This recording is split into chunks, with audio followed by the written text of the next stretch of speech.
안철수 위원장 얘기입니다. 안철수의 취소로 잡았는데요. 안철수 대통령직 인수위원회 위원장이 오늘 일정을 전면 취소했습니다. 그 배경에는 일단 내각 인선에 안 위원장이 추천한 인사들이 한 명도 안 들어갔다. 여기에 대한 불만을 표출한 것으로 보이는데요. 이에 대한 윤석열 당선인의 입장을 먼저 들어보겠습니다. 인사는 공동정부라는 거는 함께 훌륭한 사람들을 찾아서 우리가 그 임무를 맡기는 것이지 뭐 누구 사람이라는 게 따로 있는 게 아닙니다.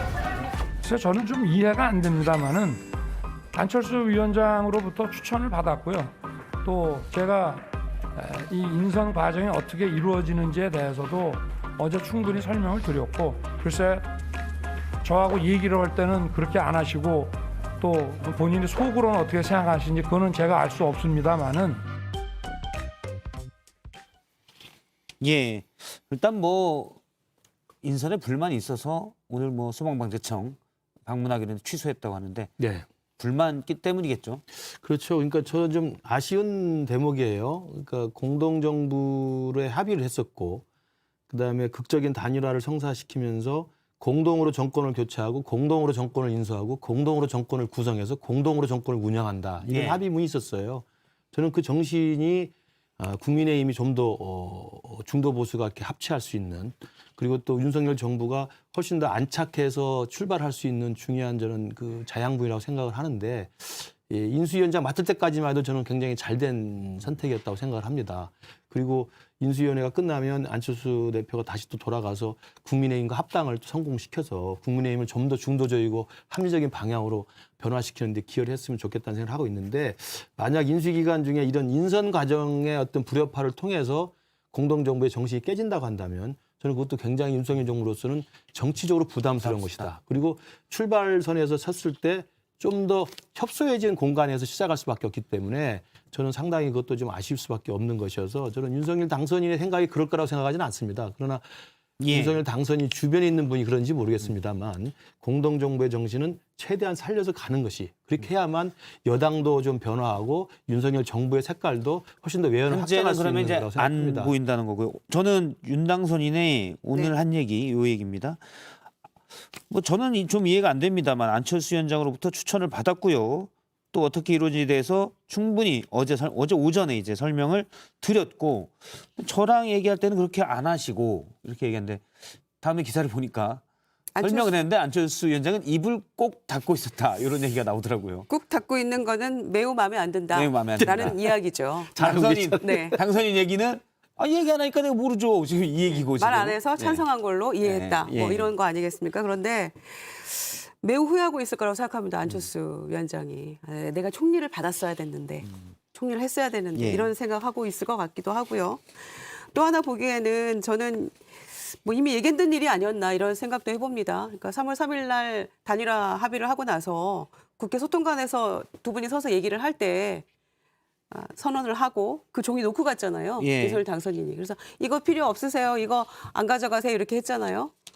그때 필요 이미 없었던 거네요. 예견된 일이 아니었을까 이런 생각도 하고요. 그거 이따 썰기에서 아마 이성대 그렇군요. 기자가 다룰 것 같아요. 인수 곡선. 그리고 제가 기사는 안 봤지만 딱 그 얘기 같아요 지금. 공동정부 그러니까 인수위부터 공동정부냐 예. 아니면 인수위까지냐. 좀 인수위까지인 것 같아요. 그러니까 24명의 인수위원 중에서 3분의 1을 안철수 위원장 몫으로 배려를 했잖아요.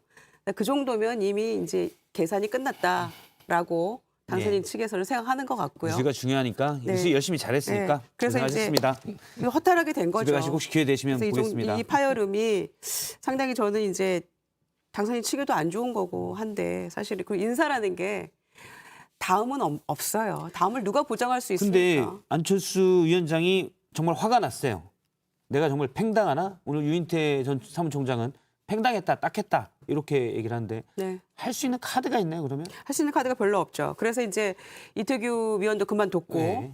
또 지금 뭐 일정 취소하고 또 많이 봤던 모습이죠. 또 아마 그 상계동 자택 근처에 있는 기자들이 또 막 몰려 있을 겁니다. 그래서 한마디 또 들어야 되니까 이제 그런 모습을 우리가 몇 번 반복해서 본 적이 있기 때문에 예견된 일이 아닌가. 또 급하게 이루어진 단일화라서 그런 것도 있긴 한데요. 글쎄요. 당으로 돌아가서도 당대표가 되는 것도 저는 매우 어려운 카드라고 생각했고 총리를 그냥 하는 것이 가장 좋은 선택이었는데 지금은 제가 보기에는 그렇다고 이걸 깨고 어디론가 가는 것도 굉장히 어려운 일일 겁니다. 예. 인수위원장직을 매우 불편한 마음을 가지고서라도 마무리를 잘 하는 것이 아마 지금은 주어진 상황에선 최선의 선택이 아닐까 생각하는데 예. 모르겠습니다. 일단 안 위원장이 1차 내각 인선 발표 후에 전체적인 인선에 대해서 공개적으로 불만을 드러내기도 했습니다. 지난 12일 얘기인데요. 잠깐 들어보겠습니다.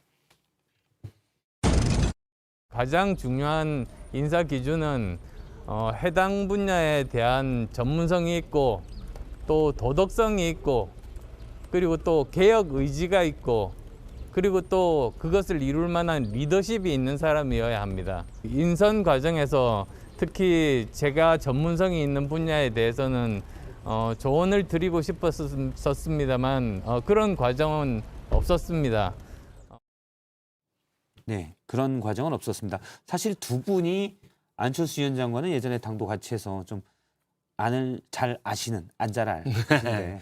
그러니까 저기 안철수 위원장 이야기한 조언을 드리고 싶었는데 그럴 기회가 없었다. 저 말하고 아까 윤석열 당선인이 말한 것처럼 추천을 받았고 어떻게 인선을 하는지 설명을 잘 드렸다.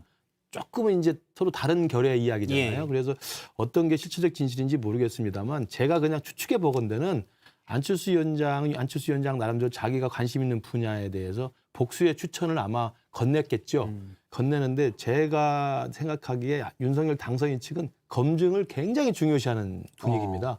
아마 그 검증의 문턱에서 넘지 못하거나 또 검증이 지나치게 까다로웠거나 아니면 그 안철수 위원장이 건넸던 추천 인사 명단이 이른바 윤석열 당선인이 봤을 때는 베스트 오브 베스트가 아니었거나 뭐 이런 것이면서 아마 커트가 된 것 같은데 저는 두 분 사이에 지금이라도 다시 한번 만나서 이 공동정부의 이 합의 정신이라는 것을 다시 복원시킬 수 있는 저는 극적인 계기가 마련되기를 바랍니다. 그러니까 이제 예. 문제는 추천 인사를 그 인선에 포함시키지 않은 것도 문제고 언론을 통해서 이 인선을 알게 됐다는 것도 아마 그게 가장 마음 상한 일이 아니었을까 싶어요. 감정선을 탁 건드린 거죠. 내가 인수위원장인데 그렇죠. 이런 방구도 없이. 네, 이건 말이 안 되는 그러면 상황이다. 나는 꽂아놓은 보릿자루냐. 그렇죠. 되는 판단하는 것 같고요. 합의 정신은 어디 갔느냐. 종이 쪼가리 같은 건 안 믿지 않는다 이랬는데 네. 종이 쪼가리를 썼어야 되구나. 뭐 이렇게 후회하고 있는 거겠죠. 역시 문서구나. 그렇죠. 과학기술하고 복지 분야에 추천을 대여 선명했다고 들었는데 추천하면 공동정부의 정신이라면 한두 명은 1차부터 받았어야 됐다고 저는 생각합니다. 그럼 적어도 그렇게 못했는데 아까 김구식 교수님 말씀하셨는데 검증을 최우선시한다? 그래서 복지부 장관 지금 검증, 부실 검증 얘기 나오고 물러나라 이렇게까지 얘기가 벌써 나오고 있는데 이게 지금 철저하게 검증한 결과가 그 분야 최고의 네. 전문가고 복지 분야의 청사진을 그릴 수 있는 유일무이한 에이스라는 것인지 그래서 안철수 위원장이 더 화가 나는 것이죠. 네. 그냥 놔뒀더니 그렇다고 대단한 사람을 모시고 오는 것도 아닌데 그렇죠. 뭐 이런 생각을 할 수도 있고요. 알겠습니다. 두 분 얘기 오늘 여기까지 듣도록 하겠습니다. 고맙습니다.